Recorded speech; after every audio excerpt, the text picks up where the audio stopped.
Dadadingatan mo itong Evo helmet. Ulit-ulitin ko pa ba?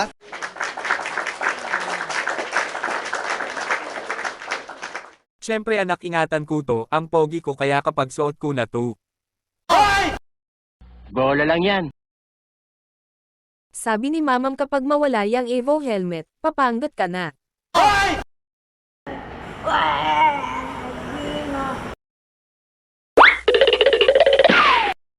Tama kayo, tama kayo. Ako na mali.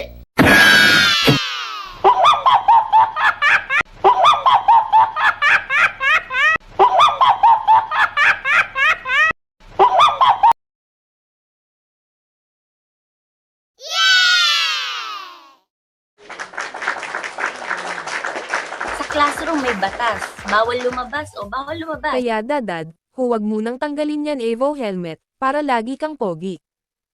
Tama kayo, tama kayo. Ako na mali.